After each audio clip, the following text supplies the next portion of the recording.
Hello friends, स्वागत है आपका अपने यूट्यूब चैनल #क्रिएटिव आरती पोरवाल में। दोस्तों, मैं हूं आरती और आज हम बात करेंगे एमसीसी के स्ट्रे वैकेंसी राउंड की। दोस्तों, बच्चे अभी भी बहुत कंफ्यूज हैं और बार बार पूछ रहे हैं कैंडिडेट लिस्ट के बारे में, और जिन्होंने रजिस्ट्रेशन नहीं किया है वो भी परेशान हैं। तो आज मैं आपके सारे डाउट्स इस वीडियो में क्लियर कर दूंगी। और उसके अलावा मैं आपको ये भी बताना चाहती हूँ कि आज मैं 6 बजे लाइव होंगी, क्योंकि आज रमेश पोखरियाल जी भी लाइव होंगे। तो उनका जो लाइव इंटरेक्शन होगा तो मैं उसके साथ साथ खुद भी लाइव करूंगी और आपके जितने भी डाउट्स हैं उसमें क्लियर होंगे। दोस्तों, आज वो जेईई के बारे में कुछ बोलने वाले हैं, लेकिन हो सकता है नीट के बारे में भी, नीट 2021 के बारे में भी कोई इन्फॉर्मेशन दें। तो मैं उनके साथ लाइव रहूंगी और आपके अगर जो भी कमेंट्स हैं, डाउट है, आप मुझे कमेंट भी कर सकते हैं। तो मैं 6 बजे आपको उन क्वेश्चंस के जवाब दे दूंगी। अभी मैं आज बात करने वाली हूँ एमसीसी के स्ट्रे वैकेंसी राउंड की। तो चलिए दोस्तों, अगर अभी तक आपने मेरे चैनल को सब्सक्राइब नहीं किया है तो पहले सब्सक्राइब कर लीजिए और उसके आगे जो बेल आइकन का बटन है उसे प्रेस कर दीजिए, ताकि सारी लेटेस्ट इन्फॉर्मेशन आपको मिलती रहे। और अगर आपको ये वीडियो अच्छा लगे तो इसको लाइक और शेयर करिएगा। तो चलिए दोस्तों, पहले तो आपको बता दूं कि रजिस्ट्रेशन की जो डेट है वो अब खत्म हो गई है। कल ही तक रजिस्ट्रेशन होने थे और जो रजिस्ट्रेशन फी थी कल रात के 12 बजे तक सबमिट होनी थी। तो अब जिन्होंने रजिस्ट्रेशन करा लिया है वो इसके लिए एलिजिबल होंगे, और जिन्होंने रजिस्ट्रेशन नहीं कराया है वो स्ट्रे वैकेंसी राउंड के लिए एलिजिबल नहीं होंगे। तो वो अब परेशान ना हो, अब उनके पास ये मौका नहीं रहेगा, क्योंकि बिना रजिस्ट्रेशन के उनको आगे काउंसलिंग में पार्टिसिपेट करने का मौका नहीं मिलेगा। सेकंड थिंग, बच्चे ये पूछ रहे हैं कि अगर हमने रजिस्ट्रेशन अभी नहीं कराया था तो क्या हम जाकर सीधे डायरेक्ट एम्स या जिपमर में काउंसलिंग करा सकते हैं? बिल्कुल नहीं। फर्स्ट आपको एमसीसी में रजिस्ट्रेशन करना अनिवार्य था। इसके बाद आपको सेकंड रजिस्ट्रेशन, अगर आपको कॉलेज में कहा जाता है तो वहाँ फिजिकली जाकर कराना है, और अगर नहीं कहा जाता है तो नहीं कराना है। और आपको उस रजिस्ट्रेशन के लिए कोई फी नहीं देनी पड़ेगी। थर्ड डाउट बच्चों का ये है, बच्चे बार बार पूछ रहे हैं जो स्ट्रे वैकेंसी का मॉपअप राउंड है उसमें भी क्या मैं पार्टिसिपेट कर सकता हूँ? बिल्कुल, आप किसी भी स्टेट के हो, स्ट्रे वैकेंसी राउंड सबके लिए, आप पार्टिसिपेट कर सकते हैं। लेकिन आपको कोई भी सीट अभी तक अगर ना मिली हो, आपने अगर कोई कॉलेज या कोई सीट ज्वाइन नहीं की है, फिर आप किसी भी स्ट्रे वैकेंसी काउंसलिंग में पार्टिसिपेट कर सकते हैं आप मॉपअप में, क्योंकि वहाँ पे ओरिजिनल डॉक्यूमेंट्स लगते हैं और ओरिजिनल डॉक्यूमेंट्स आपके पास होना ज़रूरी है। सेकंड, उज्जवल सोनी जी ने पूछा है, मैम मैं राजस्थान से हूँ, कौन से गवर्नमेंट कॉलेज में अप्लाई कर सकता हूँ? मेरे नंबर है 553। तो आपके 553 मार्क्स से मैंने आपको सीट मैट्रिक्स इसका दिया है, आप उसके अकॉर्डिंग टेबल देख लें। जहां पर ज़्यादा सीट्स हो आप उसके लिए अप्लाई कर दें। और आपने मुझे कैटेगरी नहीं बताई है, आप किस कैटेगरी से बिलोंग करते हैं? अगर आप जनरल कैटेगरी के हैं या ओबीसी के हैं, आप उसी हिसाब से अप्लाई करिएगा। लेकिन हाँ, अप्लाई जरूर करिएगा, क्योंकि स्ट्रे वैकेंसी राउंड में कुछ भी हो सकता है, कम मार्क्स पे भी अच्छा कॉलेज मिल सकता है। और गवर्नमेंट कॉलेज की रही बात, तो मे भी आपको मिल जाए। अगर आप कैटेगरी जनरल के नहीं, उसके अलावा किसी कैटेगरी के, तो आपको मिल सकता है। नेक्स्ट पूछा है, how to get registration slip ma'am, make a video on it please urgent ma'am. ये लिखा है साई सुंदर सन जी ने। तो दोस्तों, आपको बता दूं, मैंने इस पर एक वीडियो पहले भी बनाया था और मैं फिर बता देती हूँ कि रजिस्ट्रेशन स्लिप जरूरी है। और ये रजिस्ट्रेशन स्लिप उनके लिए है जिन्होंने कल रजिस्ट्रेशन कराया है, फ्रेश रजिस्ट्रेशन कराए हैं, उनको उसी रजिस्ट्रेशन फॉर्म का प्रिंट आउट निकालना है। अदरवाइज अगर आप नहीं करेंगे तो आपका काउंसलिंग में आप पार्टिसिपेट नहीं कर सकते। जिन्होंने पहले ही रजिस्ट्रेशन करवाया था फर्स्ट सेकंड या मॉपअप राउंड का, और उनको फ्रेश रजिस्ट्रेशन अब नहीं कराने की जरूरत थी, तो वो क्या करेंगे, जो आज कैंडिडेट लिस्ट आएगी उसको प्रिंट आउट निकलवा लीजिएगा, उसमें आपका नाम होगा। तो जो है आप उसके लिए एलिजिबल होंगे और आप वही आपकी रजिस्ट्रेशन स्लिप हो जाएगी। Has MCC stray vacancy candidate release ma'am? नहीं बेटा, अभी तक नहीं आई है कैंडिडेट लिस्ट। जैसे ही आएगी मैं आपको लेटेस्ट तुरंत अपडेट दूंगी। और आपको बता दूं, ये 2463 वैकेंसी थी जो, तो 24,630 कैंडिडेट की लिस्ट आएगी। तो बच्चों ने ये भी पूछा है, ma'am the list of eligible candidates is not visible on MCC website. अभी नहीं आई है वेबसाइट पर, जैसे ही आएगी मैं आपको अपडेट दूंगी। अभी तक तो वेबसाइट पर कोई नोटिस नहीं है। मैम जिनका आज नाम होगा वेबसाइट पर उनका क्या सिलेक्शन कंफर्म है? ये नंदिनी जी ने पूछा है। तो दोस्तों आपको बता दूं कि जो ये लिस्ट है, कैंडिडेट लिस्ट, ये 24,630 बच्चों की आएगी और स्ट्रे वैकेंसी राउंड में एक सीट पर 10 कैंडिडेट्स को बुलाया जाता है। तो ये कैंडिडेट सिर्फ एलिजिबल हैं स्ट्रे वैकेंसी काउंसलिंग में पार्टिसिपेट करने के लिए। इन सभी का सिलेक्शन नहीं होगा।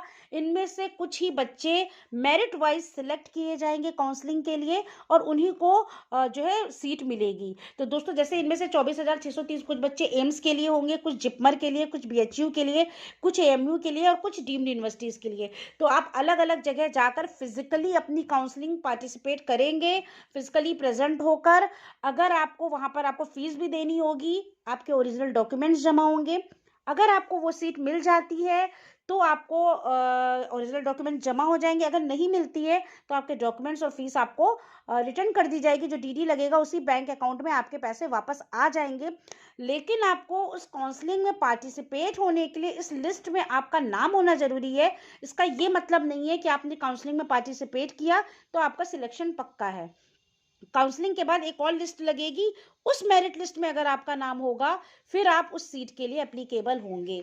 तो दोस्तों ये अपने मन से डाउट निकाल दीजिए कि ये जो शाम को लिस्ट आ रही है इतने बच्चों का स्ट्रे वैकेंसी में सिलेक्शन हो जाएगा। जी नहीं, ये बच्चे खाली काउंसलिंग के लिए सिलेक्ट हुए हैं। अब इस काउंसलिंग में जो बच्चे सिलेक्ट होंगे उनकी एक और लिस्ट आएगी जो मेरिट बनेगी। सेकेंड, इसके बाद बच्चों ने, बहुत से बच्चे बार बार पूछ रहे हैं कि मैम लिस्ट कब आएगी। लिस्ट बेटा शाम तक आएगी, जैसे ही आएगी मैं बता दूंगी। Andhra Pradesh management quota mop up round fresh registration will open or आर नॉट। इसके फ्रेश रजिस्ट्रेशन अभी नहीं हो रहे हैं। फेज 1 फेज 2 तमिलनाडु का मैंने आपको बताया था और इसका जैसे ही कोई लेटेस्ट अपडेट आएगा वो मैं बता दूंगी। मैम मैंने all India first second mop up round तीनों में पार्टिसिपेट किया बट कॉलेज नहीं मिला। बट जब कल 6 जनवरी को स्ट्रे वैकेंसी राउंड के लिए रजिस्ट्रेशन कराने गया तो मैम कुछ समझ नहीं आ रहा था। तो जो है इन्होंने चॉइस फिलिंग नहीं। एंड मैम अब मैं एमसीसी वेबसाइट पर लॉगिन करके देख रहा हूँ तो choice unlock and choice filled no choice show कर रहा है। तो क्या मैम मैं स्ट्रे वैकेंसी में पार्टिसिपेट कर रहा हूँ या नहीं। ये मोहम्मद आसिफ जी लिख रहे हैं, इन्होंने अभी भी 1 घंटे पहले मुझे मैसेज किया था। तो बेटा आपको बता दूं कि अगर आपने रजिस्ट्रेशन नहीं कराया है तो पहली बात तो आप एलिजिबल है ही नहीं स्ट्रे वैकेंसी राउंड के लिए। आपको इसमें आपका कोई नाम नहीं आएगा कल जो कैंडिडेट लिस्ट आ जाएगी। दूसरी चीज़, चॉइस फिलिंग होती ही नहीं है स्ट्रे वैकेंसी राउंड में, इसमें सिर्फ रजिस्ट्रेशन होता है। चॉइस फिलिंग का कोई ऑप्शन नहीं होता है। आपको अलग अलग कॉलेज में जो कॉलेज वाइज आपका नाम आएगा वहाँ जाकर आपको काउंसलिंग करानी है। और 4 से 6 जनवरी 2 दिन का 3 दिन का ये आपके पास अच्छा समय था। अगर आपने फर्स्ट सेकेंड मॉपअप राउंड में कोई सीट नहीं मिली थी, रजिस्ट्रेशन आपको कराना था, फ्रेश रजिस्ट्रेशन। और अगर आपने पहले रजिस्ट्रेशन नहीं कराया था तो आपको रजिस्ट्रेशन करा लेना था और पार्टिसिपेट किया था अगर, बट कॉलेज नहीं मिला था तो आपको रजिस्ट्रेशन की ज़रूरत नहीं थी। अगर आपने पहले रजिस्ट्रेशन कराया है फर्स्ट सेकेंड या मॉपअप राउंड में और आपको कोई भी सीट अलॉट नहीं हुई है तो आपको रजिस्ट्रेशन कराने की कोई ज़रूरत नहीं थी। आपको चॉइस फिलिंग नहीं करनी है, आपका नाम आज कैंडिडेट लिस्ट में आ जाएगा, आप इसके लिए परेशान ना होइए।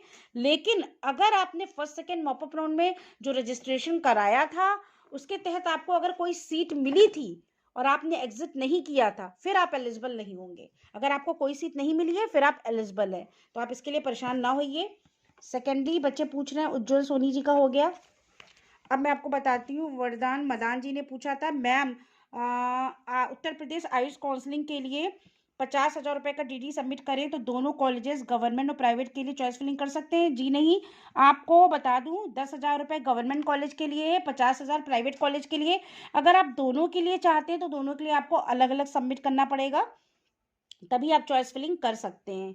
रजिस्ट्रेशन स्लिप आई क्या, दिव्या सिंह जी ने पूछा है। रजिस्ट्रेशन स्लिप आएगी नहीं बेटा, आपको खुद से प्रिंट आउट से निकालनी है। अगर आपने कल रजिस्ट्रेशन कराए हैं कल तक आपने, तो उस रजिस्ट्रेशन फॉर्म का प्रिंट आउट निकाल लीजिए। और अगर आपने पहले रजिस्ट्रेशन करा रखा था तो शाम को जो कैंडिडेट लिस्ट आएगी उसकी आप प्रिंट निकाल लीजिएगा तो वही आपकी रजिस्ट्रेशन स्लिप हो जाएगी। Ma'am please help me, Sakshi ji लिख रही हैं, what is rank letter and result notification.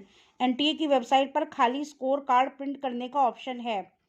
Rank letter, जो आपका जो रैंक स्कोर कार्ड है वही आपको दिखाना है, उसी को रैंक स्कोर कार्ड और रिजल्ट नोटिफिकेशन का मतलब है अगर आप सिलेक्ट हुए हैं तो जो आपका स्कोर कार्ड मिला था और आपका नीट का जो एडमिट कार्ड था उसका आप फोटोकॉपी जो है ओरिजिनल लेके जाइएगा। नीट का एडमिट कार्ड, नीट का स्कोर कार्ड, ये दोनों चीज़ें आपके डॉक्यूमेंट्स में लगेंगे। इसका कोई अलॉटमेंट लेटर वगैरह नहीं आया था तो वो आपके पास नहीं होगा। एनटी की वेबसाइट पर खाली स्कोर कार्ड ही प्रिंट करने का ऑप्शन था, तो आपको वही स्कोर कार्ड ही ले जाना है और आप नीट का एडमिट कार्ड और रख लीजिएगा। कुसुम लता जी ने लिखा, मैम स्ट्रे काउंसलिंग की जो कैंडिडेट लिस्ट आएगी आपने बोला है उसमें कॉलेज का नाम दिया रहेगा तो बस वहीं जाना है या भी फिजिकली अपियर होना है, जैसे एम्स, जिपमर, बीएचयू? जी हाँ, आपको फिजिकली अपियर होना पड़ेगा, इसलिए आपको ये देखना पड़ेगा कि किस तारीख को कहाँ की काउंसलिंग। ऐसा बहुत पॉसिबल है कि एक ही तारीख में कई कॉलेजेस में काउंसलिंग हो, तो आप हर जगह नहीं पार्टिसिपेट कर सकते। जैसे मैंने आपको बताया था 12 जनवरी को जिपमर की काउंसलिंग है, सॉरी एम्स की है, बीएलडीई की है, मणिपाल की है, 3 जगह की काउंसलिंग है। इसके अलावा एएमयू, बीएचयू सबकी मैंने आपको अलग अलग बता दी है। और आज मैंने उसकी जेएसएस की भी बताई है, मैसूर की कब है काउंसलिंग। और जितने भी कॉलेज इंस्टीट्यूट्स की जैसे जैसे काउंसलिंग का शेड्यूल आ रहा है मैं आपको देती जा रही हूँ। इसके साथ साथ मैं स्टेट कोटा में मॉपअप राउंड का भी जो आ रहा है वो भी मैं आपको बताती जा रही हूँ। अभी रिसेंटली मैंने वेस्ट बंगाल का एक वीडियो अपलोड किया है, तमिलनाडु का अपलोड किया है। आप मेरे सारे वीडियो अगर शुरू से आखिर तक वॉच करेंगे तो आपको सारी अपडेट मिल जाएगी।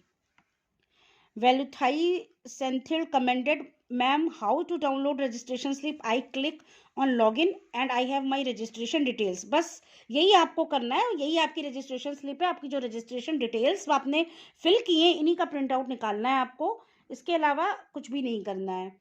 नेक्स्ट, इस तरह के बहुत सारे क्वेश्चंस हैं, बहुत सारी क्वेरीज हैं बच्चों के मन में, तो इन सब का जो आंसर मैं आपको देती जा रही हूँ। लेकिन अगर आपको फिर भी जैसे ही आपको लगता है कैंडिडेट लिस्ट के बारे में बच्चे बहुत ज़्यादा कंफ्यूज हैं कि जो कैंडिडेट लिस्ट आएगी उसमें क्या जितने बच्चे सिलेक्ट होंगे सारे इस सबको सीट मिलेगी, या फिर कैंडिडेट ये रजिस्ट्रेशन स्लिप के लिए बच्चे बहुत परेशान हैं, तो ये दोनों डाउट आप क्लियर कर लीजिए।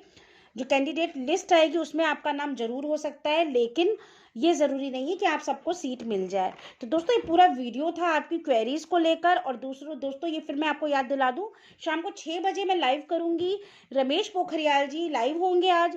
नीट 2021 के एप्लीकेशन फॉर्म के बारे में कोई इन्फॉर्मेशन शायद वो दे सकते हैं, क्योंकि उन्होंने आईआईटी जेईई के बारे में बोला है कि आज मैं बताऊंगा, और इसके पहले भी वो आईआईटी जी के बारे में अच्छे खासे फैसले दे चुके हैं।